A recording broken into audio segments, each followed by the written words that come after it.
आपकी गाड़ी एक हाईवे पे 70 से 80 के बीच में एक बिल्कुल स्मूथ ड्राइव ऊपर पे फूक चल फूक रहा रही भाई, है, ऊपर खोल के शानदार चल जा सड़क तू। है और अचानक एक पानी जगह छोड़ रहा है ऐसी भाई तू तो, आती ये है अंदर कि आ आपको के। लगता है आपके आगे कोई 10-15 गाड़ियां रुकी हुई हैं। आप 2 मिनट के लिए सोचते हो कोई बात नहीं, 5 मिनट में सब फ्री हो जाएगा।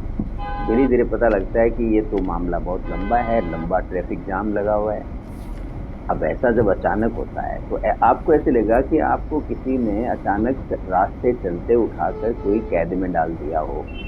अब भाई तो यहाँ यहाँ पे रोड हम पे नहीं है वैज्ञानिक गाड़ी। दृष्टि से देखें यदि, तो हमारे साथ होता क्या है, हमें ऐसे लगता है कि हम एनट्रैप हो गए हैं, हम अचानक जकड़े गए हैं, पकड़े गए हैं और असहाय हो गए हैं।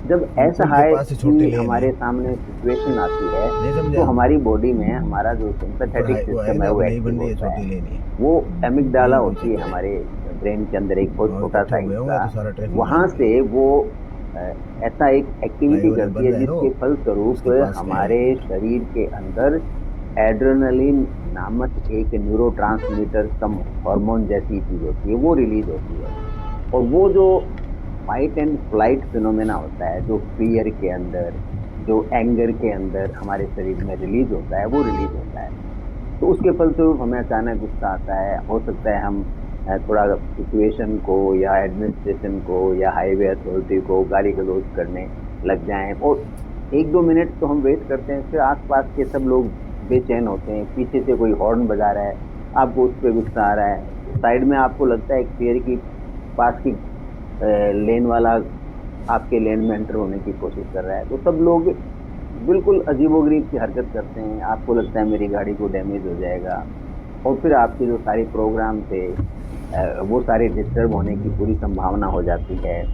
आपको घर पे पहुंचने का टाइम है वो अचानक रीशेड्यूल करना पड़ता है। ये बोतल ले गए, यहाँ तो पे उसका मैं होता है कि आप एक बिल्कुल बार फंस बेचैन गया हो तो वो जाते हो, कैदी एंग्री का हो रोड जाते आ हो, गया। गुस्सेल हो जाते हो, आपका मन है वो खराब होने लग जाता है। अब ऐसी सिचुएशन में हमें करना क्या चाहिए, पतले से लेना, वो सारे उतरने क्योंकि की कोशिश कर रहे इससे होंगे। किसी को कोई कर तो सकता नहीं है। तो आपको अपने शरीर को होने वाली जो नुकसान है, हानियां हैं, उनसे अपने आप को बचाना है।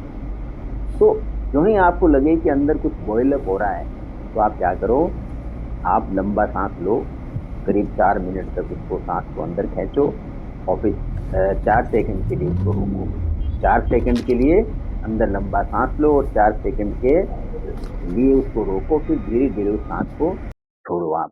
ऐसा आप कोई 5 से 7 बार यदि करते हो, तो उसमें क्या होगा कि आपका जो पैरासिम्पैथेटिक नर्वस सिस्टम है वो एक्टिव हो जाएगा, और आप धीरे धीरे कूल डाउन होने लग जाओगे। और फिर यहाँ आप एक अलग लाइन पे सोचने का प्रयास करो कि भाई ये जो मैं फंसा हुआ हूँ, मैं अकेला थोड़ी फंसा हुआ हूँ, सैकड़ों लोग फंसे हुए हैं। ये पूरा इस समय जो यहाँ का इस रोड का सिस्टम है, उसमें ही सारी गड़बड़ हो रही है, तो मैं सिस्टम का ही तो एक हिस्सा हूँ। तो जैसे सिस्टम में ड्राइव हो करेगा, वैसे मुझे ड्राइव करना पड़ेगा। उसके बाद में आप क्या करो, यदि टेम्पर फिर भी कंट्रोल नहीं आ रहा है और आप बिल्कुल परेशान से हो, तो फिर आप अपने जो है, यानी जबड़ा, उसको थोड़ा ढीला छोड़ दीजिए, कंधों को हल्का सा झुका लीजिए, और जो स्टेयरिंग व्हील पे आपकी जो पकड़ है ना, उसको बिल्कुल ढीला छोड़ दीजिए या वहां से हटा लीजिए। ठीक है ना, आप ये थोड़ा करके देखिए। तो थोड़ी आपको अपनी जो मजबूरी में आप फंसे हो कि बच्चे आज तो फंस गए, ऐसे कुछ करके हल्का सा मुस्कुराइए, और या फिर अपने कोई पसंद का कोई गीत सुनिए, या कोई अपने पसंद का पॉडकास्ट सुनने की कोशिश कीजिए। तो पॉडकास्ट आपको सोचने पे मजबूर करेगा एक ऑल्टरनेट लाइन पर। जब आप ऑल्टरनेट लाइन पे सोचते हो तो आपका जो तनाव है वो काफी हद तक कम हो सकता है। इसके बाद अपने आप को याद दिलाइए कि मानसिक संतुलन वही होता है जो विपरीत परिस्थितियों में भी बनाए रखा जाए। ट्रैफिक ही तो रुका है, जीवन थोड़ी रुका है। तो इस तरह की फीलिंग आप अपने अंदर डेवलप कीजिए। और आखिर में आपको यदि ट्रैफिक जाम में सबसे बड़ी समस्या क्या होती है, ये कभी आपके दिमाग में अभी है इस समय कोई सवाल, तो आप कमेंट बॉक्स में डालिए। हम उस पर संवाद करेंगे और मैं कोई मेडिकल के हिसाब से कोई जो समाधान निकलेगा वो बताने का प्रयास करूंगा। Thank you.